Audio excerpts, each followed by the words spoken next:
Então, pessoal, bom dia. Vamos dar seguimento à matéria disciplina de arte, no terceiro ano do liceu, e vamos falar sobre mais um movimento artístico, que foi a Op Art. Por mais que outros, e durante a história da arte, não tenham reconhecido a Op Art como um movimento genuinamente artístico por ter pegado influências de outro tipo de arte, de outros movimentos da arte, ele foi um movimento artístico que atingiu o seu auge ali nos Estados Unidos, praticamente ali numa exposição em Nova York, teve o seu auge numa exposição no Museu de Arte Moderna de Nova York, que abraçou ali, que teve uma exposição chamada The Responsive Eye, que quer dizer o olho que responde. Então aconteceu uma exposição ali no Museu de Arte Moderna de Nova York com essa temática, o olho que responde, o termo em inglês de responsive eye, e a partir dali o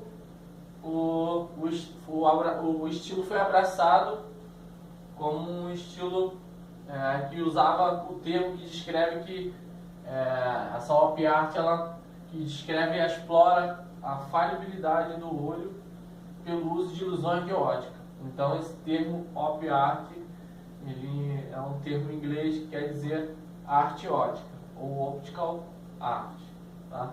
Então, a partir do seu auge em Nova York, abraçou a exposição, e é um termo usado para descrever a falibilidade do olho pelo uso de ilusões de ótica. A expressão significa arte ótica, como eu falei, arte ótica, Op Art, que defendia a arte menos expressão e mais visualização.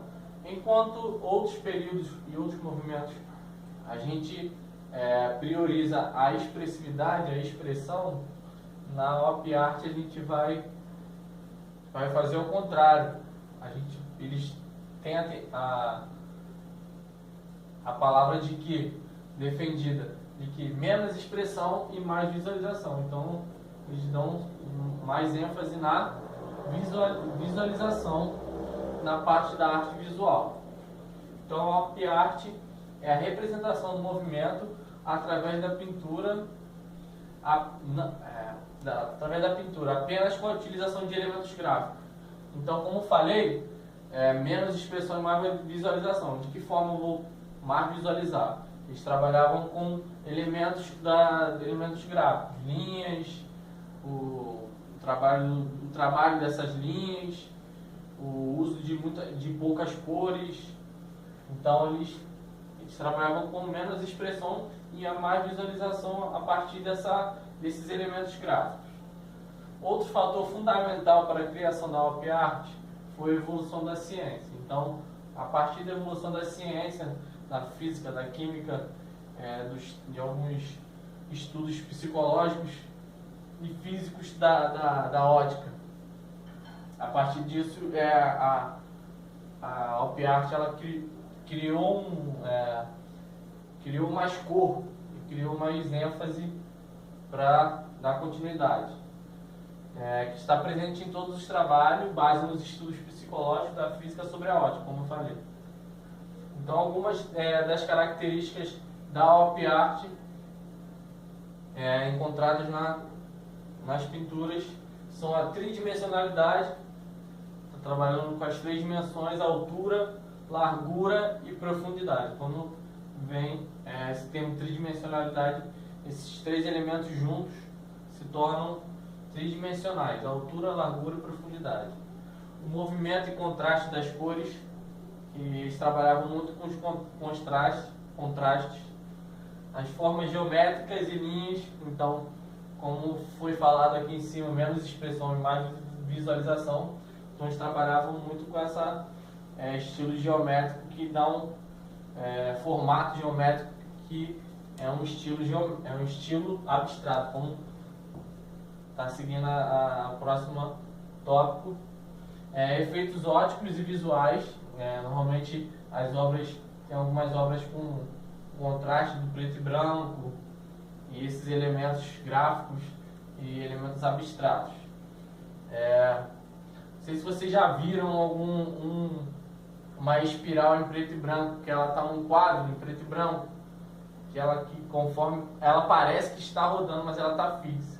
A gente trabalhando preto e branco em algumas obras dá esse efeito de que a obra está sempre em movimento. Então a ideia da Alp Art era isso, dar esse efeito visual, enganar os nossos olhos, né?